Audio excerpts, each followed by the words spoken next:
and welcome to the speaker series presented by the Entrepreneurs Forum, which is a weekly event featuring industry leaders held every Thursday on Zoom. It is designed for learning and networking. I would like to introduce our sponsor, Mundo Digital Designs, which is a female-led web design and branding agency with a strong social impact focus. Every project with them is a step towards empowerment. For every new client, they sponsor therapy and provide valuable business and design skills to women in need.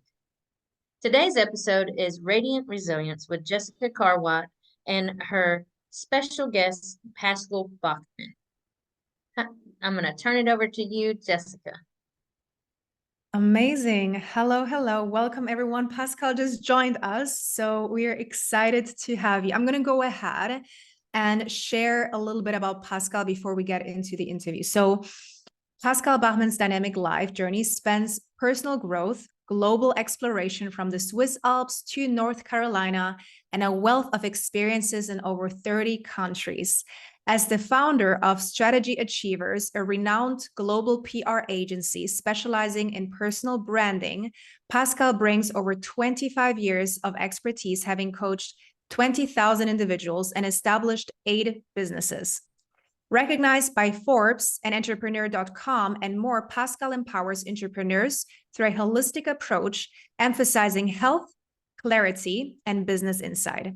A former European martial arts champion turned entrepreneur, Pascal's mission is to awaken 1 million entrepreneurs to redefine success, promoting healthier, happier lifestyles alongside professional achievements. Through his journey and teachings, Pascal inspires resilience, adaptability, and purposeful contribution, urging us to pursue fulfillment as true markers of success and leadership. I am so excited for this interview, Pascal. How are you doing today? How's your day been so far? Good. Hi, everyone. I'm doing great. Surprisingly great for many. I think we're going to dive into that in a little bit, but I'm doing great. Thank you. Amazing. I love it. And I do want to start with saying that you are currently doing a water fast. Which day are you on? Because you said 100 days. Which day are we on today? 101. What? We surpassed 100 days? Yeah, I'm done. Like, so yesterday I did my blood work. That's why I said what I said a minute ago. Like the doctors wanted to send me to the hospital, into the emergency room, because of some of the results in my blood, which they didn't understand. I know why they are the way they are, which is perfectly fine. So I feel great. I can do push-ups and anything you want me to do. So I feel great. After 101 day, no food. Wow. How was the process like? Because right now you're breaking the fast, and obviously that also means not going all in and driving to McDonald's and having like the worst food ever. You have to probably build that up. So what was that process like, and how are you breaking the fast at the moment? I was thinking about that a lot.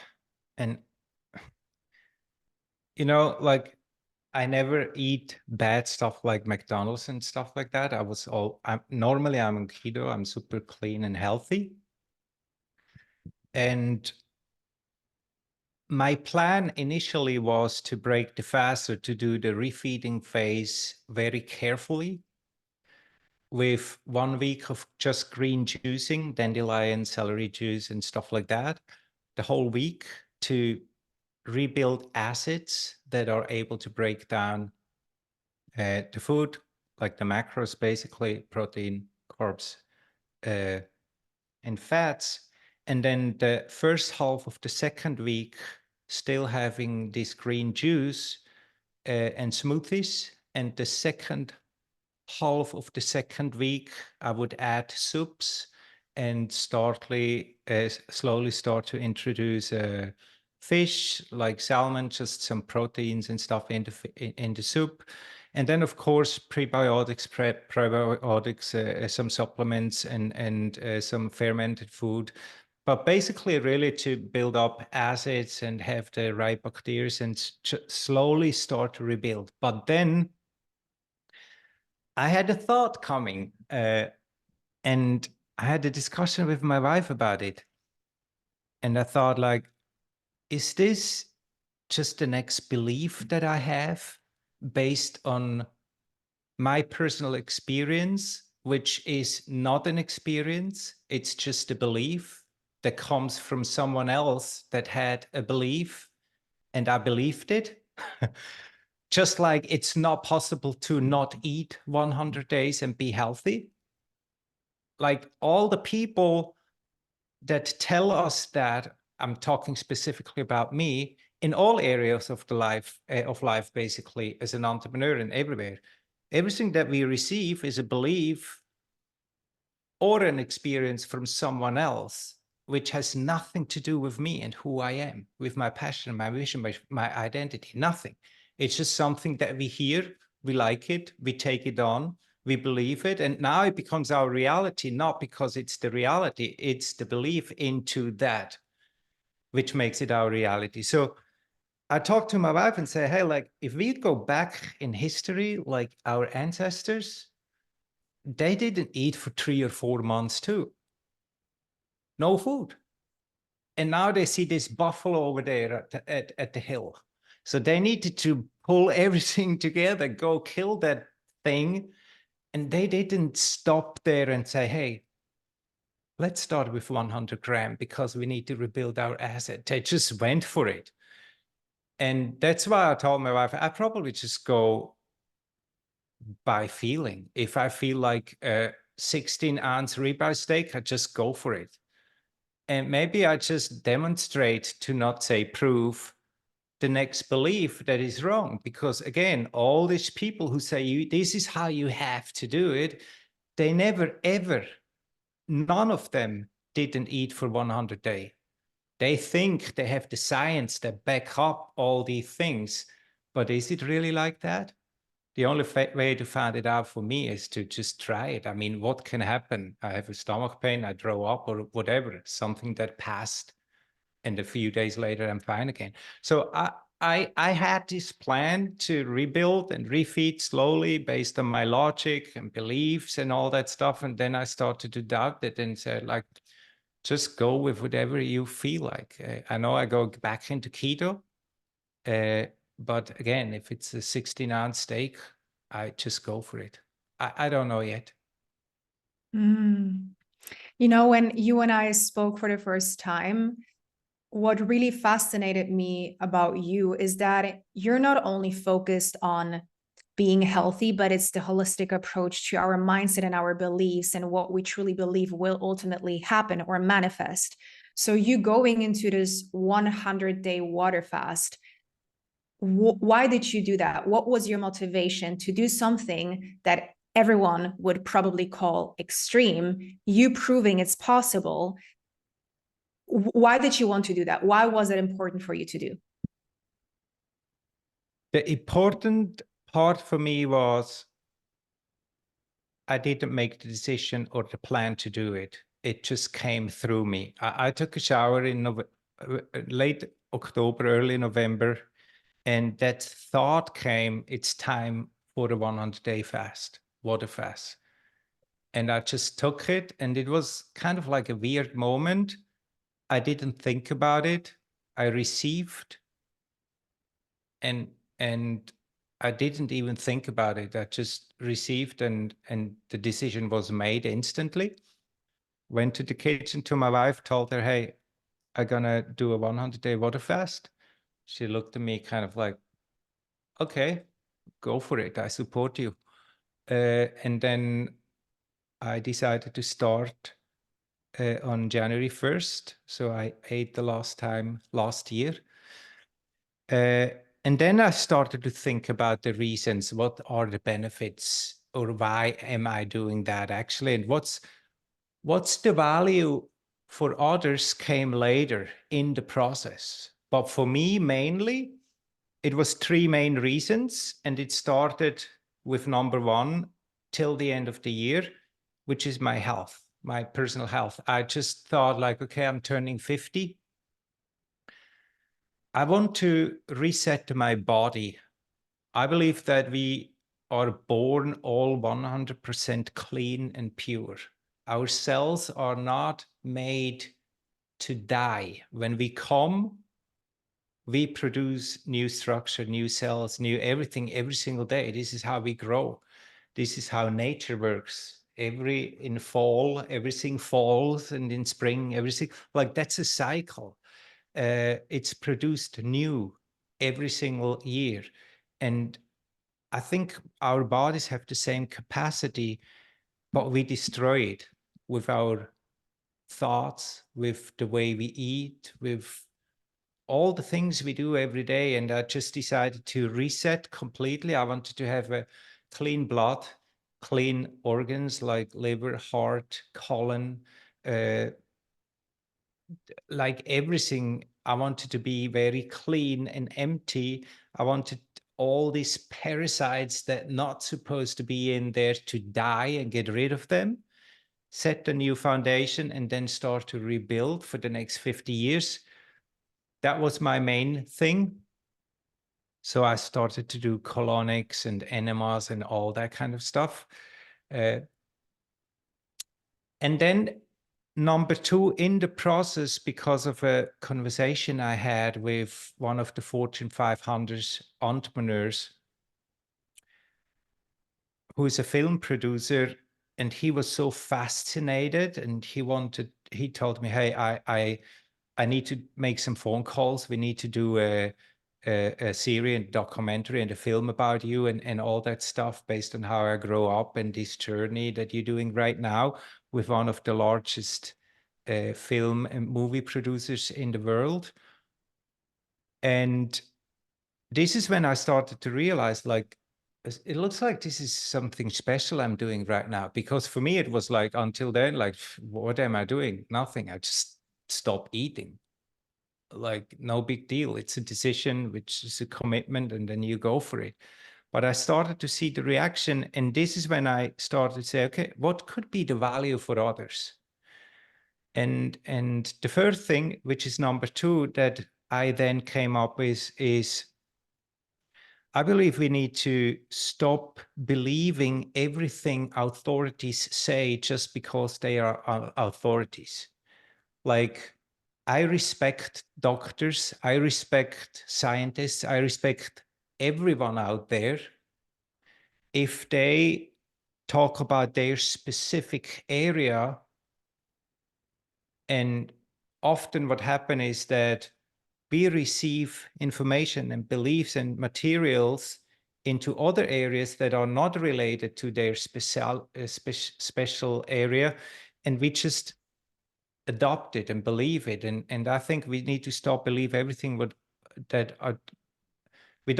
need to stop believe everything they say, because it has often nothing to do with who we truly are, our capacity in what we do based on our experience and based on who we truly are. That's number one. And number two, because maybe one more sentence there, everything is true for the many, for society in general. And again, I think that's not just in fasting, it's in all areas of life, until the one show up. Until someone show up and prove the opposite. This is when everybody then think like, wow. And somehow it's possible for many others as well. It's just that mental barrier. That's one thing. The other thing is, and that's what we do when we do personal branding, we look for the super stories. Like, I truly believe that everybody on that call, everybody out there, we all have done something extraordinary, something that others consider impossible. Can be as a mom, can be as a dad, can be as a family member in general, can be in the health area, can be as an entrepreneur, can be as an athlete, can be anywhere. We all have done something that others consider impossible. And for me, it is fasting right now. And what I'm trying to take out of there is to really go beyond that and ask ourselves, how did I do that? How was that possible for me to achieve? What is the core structure that I apply, the core process, my personal system? How was I able to do that? And if we extract these gifts that we possess, that we truly have, we have those gifts within us, and we extract that core process, we can learn, how do I apply that in all other areas of life? We don't need to go out there and learn everything all the time in all different areas. What we need to learn is, how can I take my ability to do something extraordinary in one area, create a system or my personal core process, and apply it in my health, in my family, in my relationships, in my finances as an entrepreneur. We have it. We have all we need. We just need to learn how to identify it and apply it somewhere else. And I think that makes life much easier and nicer, because we can use what we are gifted with in different areas of life. So ultimately, what I'm hearing as well is not always believing what others might be saying to us, but also knowing that we are capable of pretty much anything we set our minds to. That's what you're saying, right? And obviously, you're a very successful business person as well. And I wonder why do some people do so well, for example, in business, and they're having all of the success, all of the money, but then when it comes to their health, they're struggling? Because what you're saying is actually it's the same principle, it's the same core values that you're applying in business, you can also apply in health. Why do you think people struggle having all of these areas in life, or filling those areas in life the way that they want to, and feeling fulfilled in all of those areas? Yeah, very good and important question. That's actually one of the main things I did when I was in the health industry for years. That's why I created Core 4, which is a concept that is based on health, mind, harmony, and wealth. The reason for me there is super clear and simple. They just focus too much on just one area. That's where they get successful. And we all know that, focus on one thing and we make it, that's all good. But still, I always say business is just one part of life. How much do I live all other areas of life? And because everything is interconnected, everything affects everything. And that's, when I talk about health, it's all about the body. It's all about nutrition, exercise, and well-being, or wellness in general. Mind, it's all about purpose, identity, vision, and mission.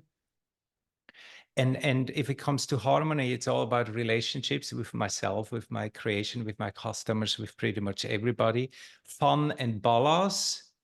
And wealth is where I then can leverage all that stuff. I just show up as a different person. So if I, for example, have clients who want to scale from 7 to 8 figure and they stuck and don't know why, most of the time what they do is they focus on business and try to fix the problem. I need more process, I need more stuff, I need more clients, I need more leads, all that stuff. But the truth most of the time is, you're probably unhealthy. You're probably unhappy in your relationship. You don't have harmony. How much of the stuff you truly love to do every single day besides business are you doing every single day? All that stuff is missing. And if they are truly healthy, if they have clarity, they know what they are, where they head into, they are on mission with how they think, act, and feel every single day, they have harmony in life, this is when they show up as the person they need to be in order to scale from 7 to 8 figure. This is when we can then say, okay, if we consider wealth and reduce it down to business, where we can have more impact, which leads to more success, which then leads to financial freedom. But yeah, to come back to your question, I believe it's just too much focus on just one thing. And that decreases my whole being in how I show up in all other areas of life.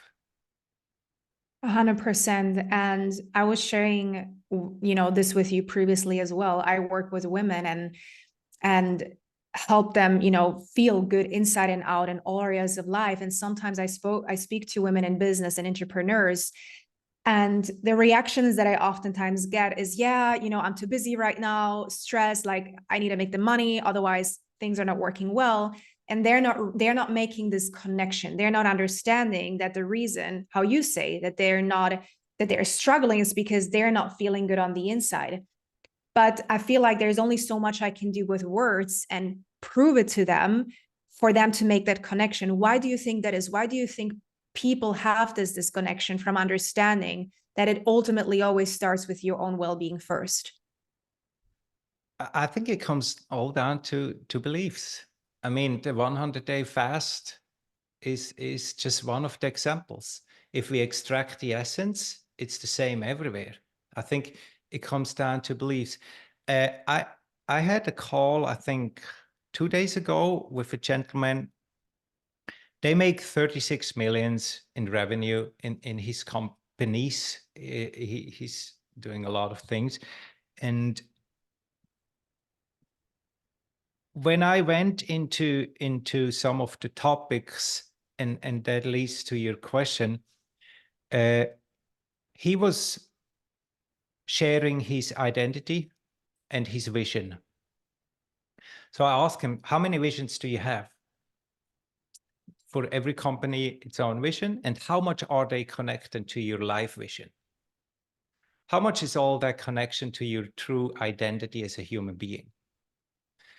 And what I shared then with him was, often I ask these entrepreneurs, what is your core identity?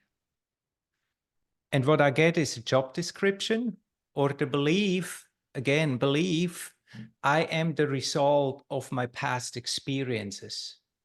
And I just don't believe that we are that, which is, again, my belief. I think what is behind that?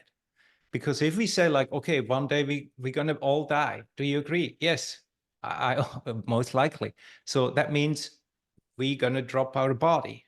Say, yes. Okay, who is I?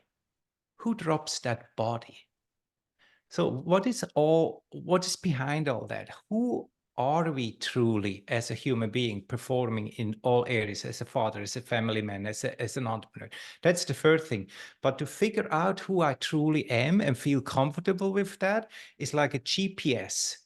It's the starting point. And then if it comes to vision, same thing. So many entrepreneurs have a vision statement that sounds good, and they know exactly what they want and why they want it and all that stuff. But then when I ask them to close their eyes and say, okay, let's go there. And I follow up with the question, how much time every single day do you spend in that future? How real is it? How does it smell? How does it look like? How does it feel like? How much time every day are you at that place? And what is your reality when you are there? That place or where you sit right now? And all these little things that appears as little things, I think, are the core of our belief systems. We can create beliefs and live in different timelines and statements that are not just statements. It's the expression of who we truly are and what we truly want. And we make this our reality.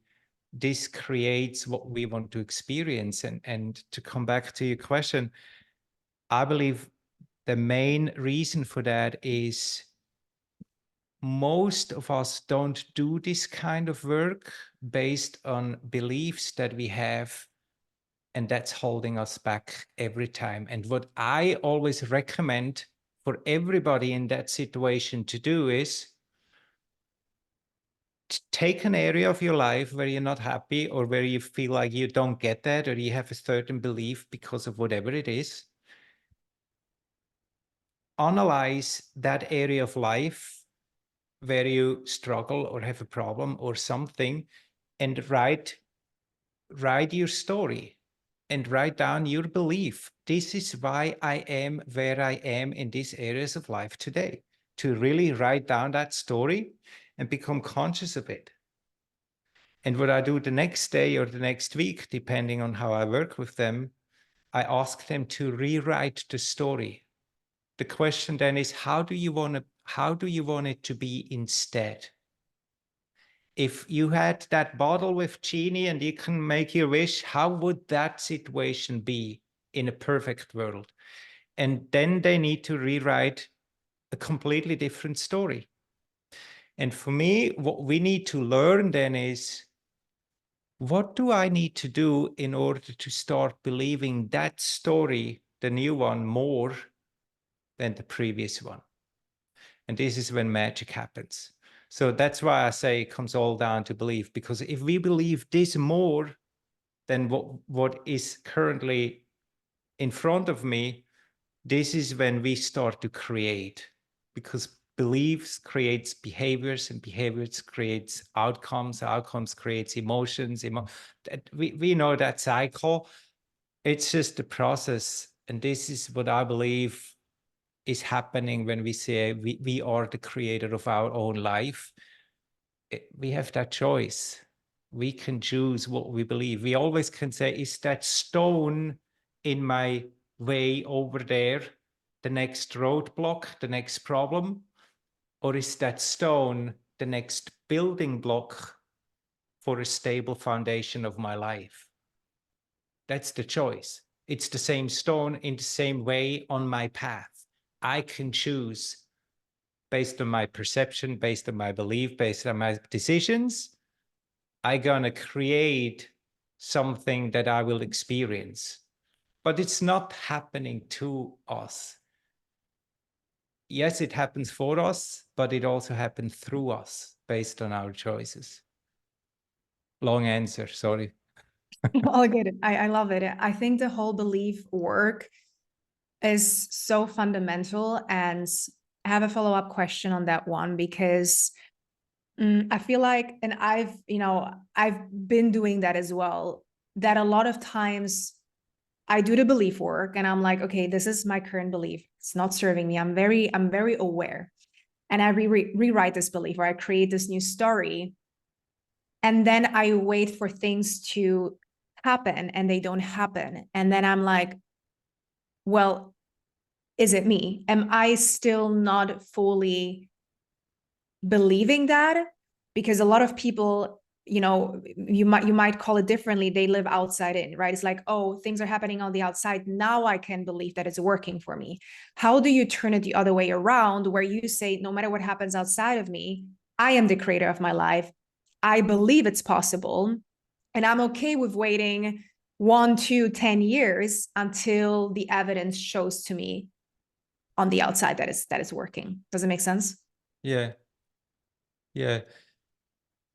I think I can just share how I do that.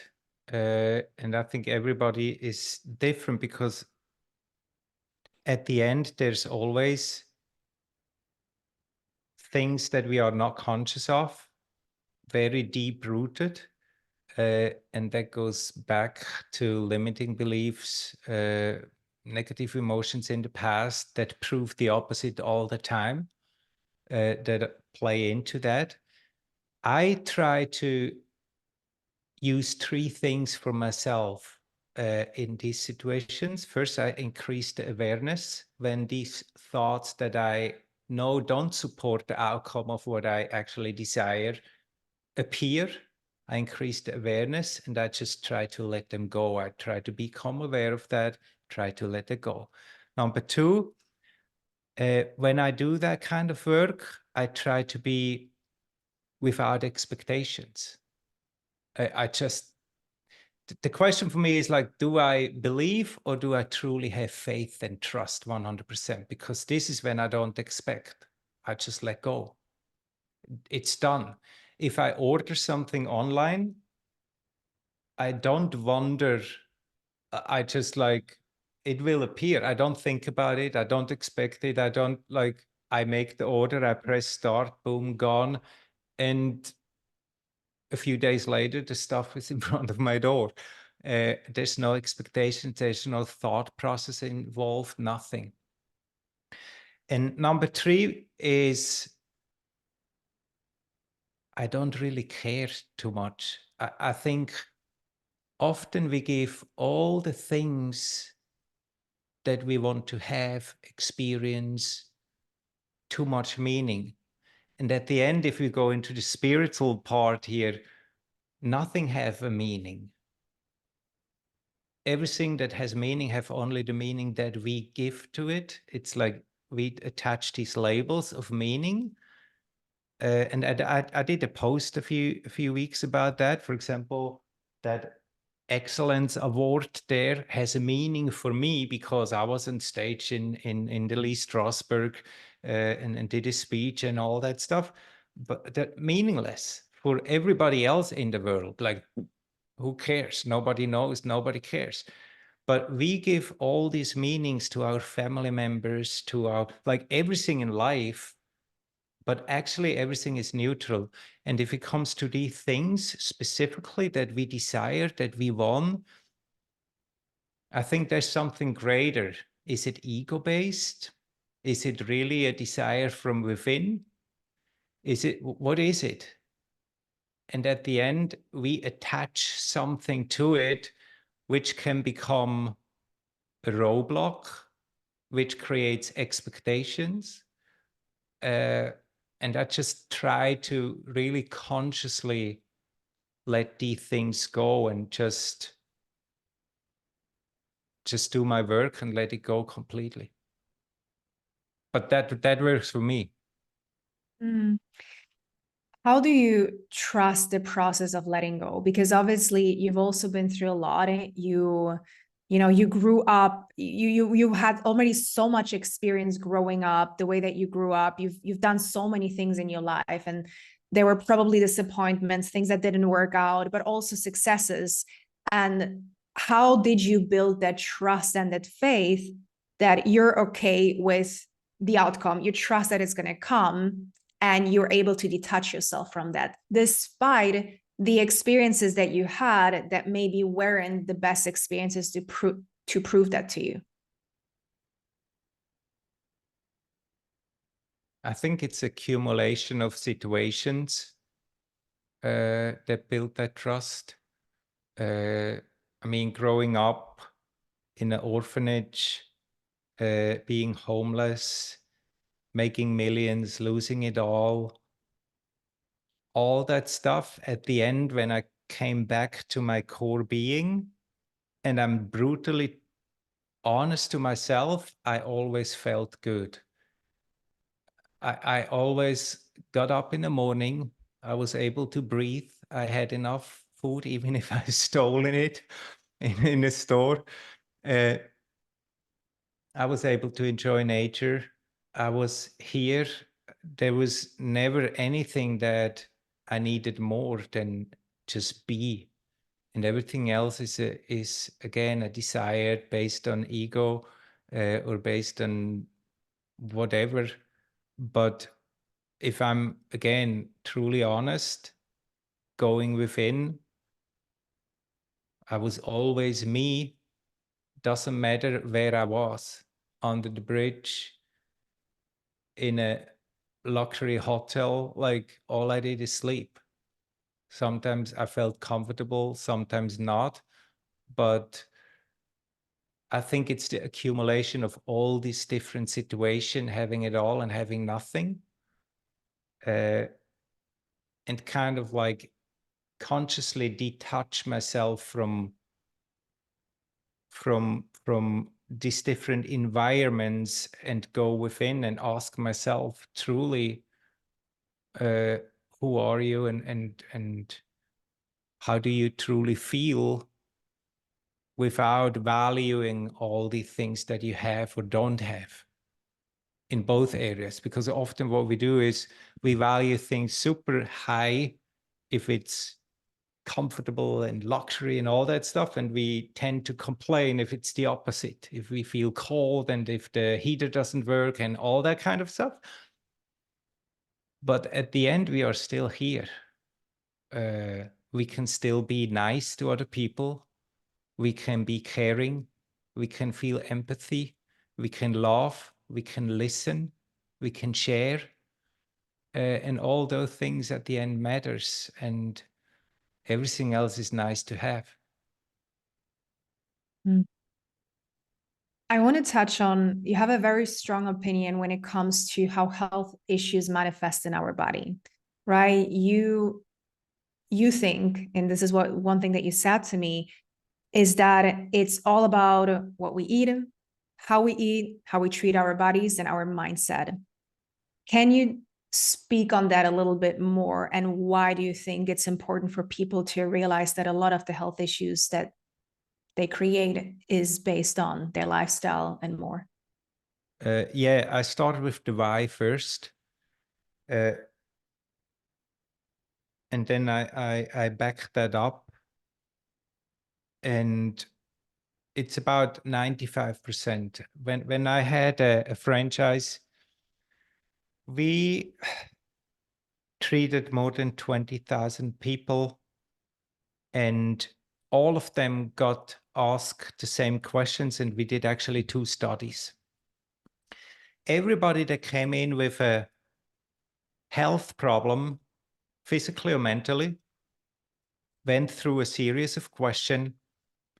And what we found is that 95% of the people who had a problem came in with self-inflicted civilization diseases, things that they created based on the lifestyle they choose to live, consciously or subconsciously.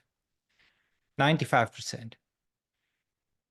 What we then did, we took this 95% and we made another study. And that showed that, I'm not 100%, so don't quote me on that. I think it was 93% of these people. What we found there is, and that was the reason for me actually to leave the health industry, that 93% of the problem were created because these people got up in the morning and they live against their core values every single day. They work for a boss 15 years that they never liked. They live in a relationship that was painful for them for 10 years. They did all this stuff every single day, and that created diseases, strokes, heart diseases, and all these things, and diabetes. That's why they overate. That's like, so many people out there focus on the problem. I'm overweight. Well, what do you eat? Fix that. But why do you eat that much? Is it just a habit? That habit has a reason, like to really go one step deeper all the time. And that's why I came to the conclusion for me that if we would educate ourselves, if it comes to nutrition, like most people don't know what are macros. What do I, even simple questions that we ask, why do you eat? People were not able to answer. Like the number one answer, because I'm hungry. And you can literally see how they think in their back mind, stupid question, like, why do I? Because I'm hungry. When I then ask like, okay, what do you eat when you're hungry? Top answer, most of the time something that I like or that's around in the house. What I then ask as number 3 is, what do you like, what your body needs in order to live? And this is when many started to think like, oh, I never thought about that. I told them, you don't eat because you're hungry. You eat because your body needs 7 things in the right relation to survive, which is fat, protein, carbs, minerals, vitamins, fibers, and water in the right relation. Otherwise, I'm gonna die. Give me that stuff. And all we do is eat what I like. No wonder that we produce all that stuff. And then, of course, what we feed through our minds and belief systems and all that stuff. And that's why I believe we are in control. We choose to eat what we eat. We choose to educate ourselves if it comes to nutrition or not. We do two things every day to survive. One is conscious, the other one is subconscious. The subconscious one is we breathe 24/7. Turn that thing off, we are all gone. And the other one is consciously. We can decide what we eat. And most people have no education. But they need to do that one thing in order to live, in order to perform every single day in all areas of life, as an entrepreneur, as a family member, like everywhere. We need to eat in order to have the energy to execute. And we don't care. Like, I don't get that concept. That's why every country on planet Earth gets unhealthier every single year. But we have the better coaches, the better educations, the better studies, the better supplements, the better products. Everything is better every year. Why is everybody getting unhealthier?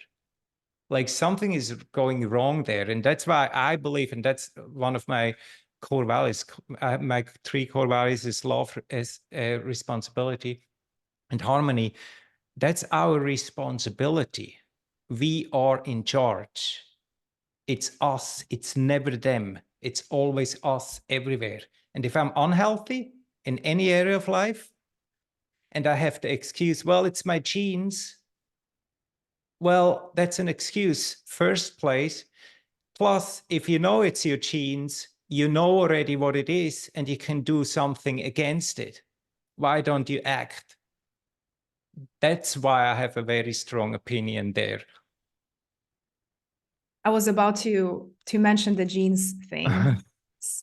I remember this was years ago before I was a coach myself and I worked in health.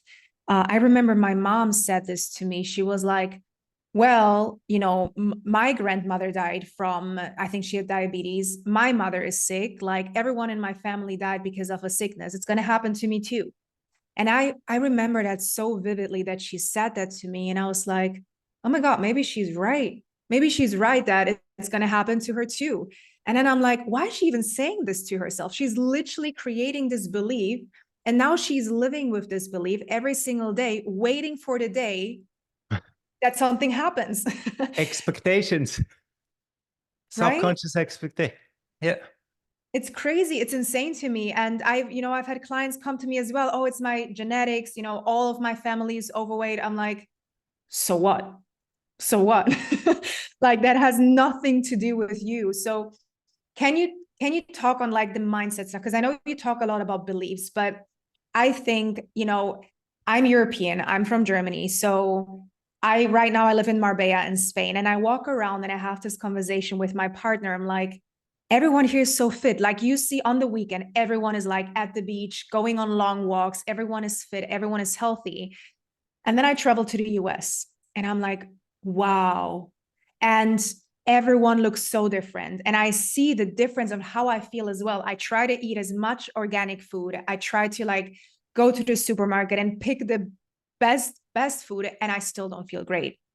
Why do you think the difference is also so big between countries, and why does food matter, even if it's you still buying organic, but I feel so different in the US than if I buy organic in Spain?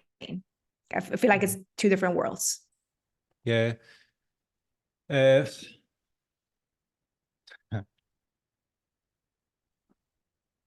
I'm thinking if I should share what I truly think. We should go all in. Let's do it. Okay. I just think we are lied to. Organic is not organic in how it's supposed to be. If you buy, even if you in the US go to Whole Foods and you, for example, buy a broccoli, an organic broccoli, and you can all do the test. Go buy a broccoli, organic, one of the best stores. You bring it home, you pull water over it. Does it pearl off or not? It's gonna pearl off. The water gonna pearl off the broccoli. Why? If this is organic, why? Like, you can then take the same broccoli and you take a soap or whatever, you wash it, dry it and do the same test again, and the water go through the broccoli just as it's supposed to if it is truly natural and organic. And I just believe that we need to be very conscious of that stuff, careful, and wash our foods. And that's just washing off the layer. There's a lot of stuff within the food. And I think this is just how different countries handle these rules different. That's why we, for example, have a big piece of land and we grow our own stuff. I think that's literally, we are sadly at the place where, again, we can make it our responsibility or not and grow our own stuff or not. And we can say, no, it's too much work and blah, blah, blah. And it's all conspiracy and all that kind of stuff. Then, okay, then go with that. But if I do all these tests again and again and again, I just start to think and say, okay, if I eat these kind of things every single day over a long period of time, how much does that accumulate in my body? How much damage does that do, not just in my body? Where does it actually travel to? It's in my bloodstream. It goes in my brain. It goes like, we literally toxify ourselves. And the body start to build a resistance to that. And we start to become used to it. And then like all that whole process takes so much time over years and years and years. And now the new generation is here and everybody's complaining how lazy and dumb they are. Why? Like, I think that's the reason. And I experience the same thing when I go back to Switzerland. We have the farmers market and my stepdad knows all these people and that's just pure stuff. But if you worry and care about the bug in the apple and that's why you don't eat it, then go for the polished one. It comes back to education again. You've done over 20 diets, I think over 20 years, right? 20 diets over 20 years. What was the best? I know you mentioned keto. You feel the best on a keto diet. Do you believe that there's one diet that every person should follow, or do you think everyone is different and should follow a diet that works best for them? I read the 20 so-called best studies on healthy diets, and I just did 12 of them over the period of 20 years, each of them 6 to 8 months. I was 8 months a raw vegan, 8 months intermittent, and like all that kind of stuff. And for me, there's no best diet. For me, the 3 that I resonate the most with are intermittent fasting with healthy food, the next 2 diets, a plant-based diet, I call it Living Life. That's a franchise that I created, Living Life, like plant-based, and keto. And the reason why these 3 are the 3 is because they are all evolution-based. That's all nature. It's all evolution. They didn't have food for months. All the food they have were fat and proteins, some berries and nuts, and it was nature, green leaves. None of these 3 diets were created by human beings to make money. All these fancy new hypes and stuff like this is the best and here is why, that's all BS for me. It's like, just stop. I remember when I was a martial artist, my master back then, when I studied nutrition and all that stuff, he asked me, so what are you doing? He was a very wise old Korean, came back from the Vietnam War then and was world champion in different categories. And he had a ton of knowledge in different areas. And I told him, well, I'm doing this nutrition school. How long does it go? So like 3 years. So why are you doing this? So what do you mean? Like, it's very easy. Nutrition is very easy. everything that comes straight off the ground is healthy and preferable. And I thought, yeah, that's why I started 3 years. 15 years back later, I have the same opinion. Like, if we would just focus on what planet Earth provides us with and make sure it is and stay clean, it grows clean, is clean and stay clean, and we pick it and eat it right away in a way that we don't destroy all the nutrients, we have all we need. But again, if we go to the supermarket and we watch how people shop and what they put in their bags, it's 90% what I call trash food and 10% maybe fresh. It's just. Yeah, it's I love that you're saying this because I always say this with my partner. Like every time we are food shopping, we're like, do you see what these people are eating? Like we're always like the healthiest of all of them, you know? So it's so interesting to see that. And I love that you're saying all of this. So we're slowly coming to an end, and I wish it wouldn't because there are so many more things we could talk about. But I have one final questions before we open it up for questions. I see that we have already Tarek who raised his hand. So give me 1 minute. The last question I want to ask you is, and I'm going to be stealing this question from another podcaster, but I feel like it's a nice question that I would like to ask you. Imagine you said you want to live another 50 years. So let's say in 50 years from now, it's your last day on planet Earth, and everything you've ever done, anything you've ever achieved, all of that is gone. And there's just one thing that you would like people to know about you, or one thing you would love people to, when they think of you, they're like, oh, this is what he taught me. What would be that one thing you would want people to know? He was always him everywhere and all the time. And he proved that being you is the only way to be in the moment. I love that. So beautiful. Thank Thank you so much, Pascal, for being here. This was truly a pleasure and so wonderful to listen to you. And there is obviously, as I said, there are so many things that we can touch on. And I try to really touch on those things that I feel like is important for people to know and for you to share your experience with us. I would love to open it up for questions. I know we have Tarek who raised his hand. Hello, if you'd like to come up, Tarek, that would be awesome. Yeah, hi, thank you, everybody. Thank you, Jessica, Erica, Pascal, for putting this on.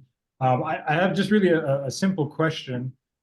When you were talking about food, growing, nature, I was just curious your quick opinion on milk and nut milks and of the sort, like where in your experience, what's the conclusion that you have come to with regards to milk, be it cow milk, buffalo milk, or plant-based milk, and how it fits in our overall nutrition and health and wellness? I like that question. Thank you. Split opinions. First of all, and that, again, it comes back to beliefs and studies. But my core feeling tells me that all animal milks are not for human beings. I think milk is always for its own species. So the baby cow go to the mother cow. Like the human beings are the only species that go drink milk from another species. Like like a zebra would never go to an elephant or a cat to a dog. Like we are the only one who do that. And I think that's the cycle of nature on how it's supposed to be. And I believe this is what we are able to absorb fully to get the benefit that is meant to be a benefit, like milk within the own species.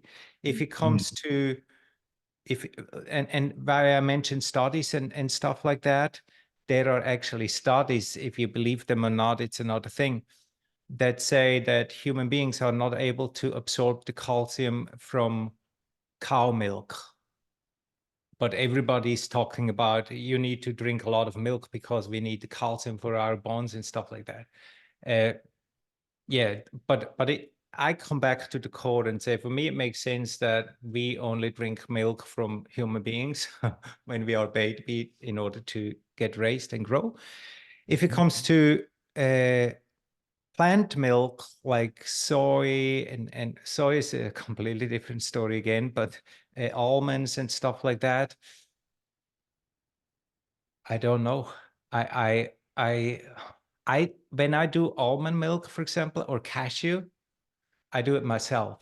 I don't go buy stuff. Coconut, almond, and cashew is what we make our own cheese with, and we make our own milk. Easy to make. We can control what we turn into milk, and that feels good for me. I wouldn't go buy what they sell in glass bottles and Tetra Paks. I would take the time to do it myself, to even have the leftovers and make a cookie or something healthy out of it. For me, or for us as a couple, it's fun to do that kind of stuff, and it just feels good. The subconscious, like the whole process, and to consume all this stuff that we know is healthy because we bought raw almonds, we bought like all that stuff. The whole process, it just feels right for me. Yeah, but that's my own opinion on those two. Great. Thank you. You're very welcome. I have to jump to another call, so thank you all very much, and Thank you too. connecting with you guys later. Thanks. Ciao. Pascal, I do have one question for you. Seed oils are big right now. So what is your take on canola oil? That's a good one too. I don't know why. I just personally stay away from it. But that's just my inner feeling. I never really go into it too deep. I just pick my favorite oils based on what I believe to know. To not say know what I know. So we go with coconut fat. We go with olive and olive oils and avocado. These are the three main ones that we use here. But yeah, I can't even explain why. It's just I never went too deep into it. It just doesn't resonate with me personally. Sorry. Yeah, I don't know how helpful that is, but I would just come up with an opinion that has no basis. So I rather stay away from it. But it just doesn't resonate with me. Yeah. All right. Probably not very helpful, but Oh, that's fine. That's fine. Do you have anything else for him, Jessica? Yeah, I just wanted to add to this, Pascal, because I've heard you speak about like it's like your body has all of the knowledge, like your body knows what's good for us and what's not. And I think over all of those years and all of the food and everything, we have lost touch with that. And when I hear you speak, Pascal, it's kind of like you intuitively know that this is good and this is not good. And I think we all have that within us, but we have just lost that. But when we truly allow ourselves to listen, our body's going to speak to us. Like, for example, when I work with women and I do cycle syncing, right? There's specific phases that women go through, and there's specific nutrients that women need more of in a certain phase for them to, feel better and for them to optimize their cycle. Once they start doing it, they start to realize that they've been craving this food all along. They're like, I just haven't listened. I just didn't know that I wanted a pineapple. And now it all makes sense because once we step back and we listen, our body speaks to us. So I love that you're saying that, Pascal, because I feel like we all have that within us once we step back and we allow ourselves to listen to what our body's body is telling us. I like that. Maybe just one add-on there. I like that you said that, because I remember when I never did bodybuilding competitions, but when I got very lean, down to 4% body fat, I felt that change that you were talking about just now, like extremely. I was able to say, now I need fat. Now I need a little sugar. Now I need salt. It was no longer a desire or a manipulation from my head, a craving. It was the body asked for it, and I was able to listen and identify the difference. And I think as more as we tap into that, as more we are able to connect and listen. Completely agree. Yes, I love that. Do we have any last question before we end this? Anything else that we need to close this up with? Okay, if nobody has any more questions, then I'm going to say just don't forget to join us next Thursday, 12 Eastern Standard Time for Tech Horizons with George Kay and his special guest, Jeremy Druin. And we always want to thank our sponsor, Mundo Digital Designs. And I want to thank Jessica and Pascal. This was an amazing episode. I'm glad it turned out great.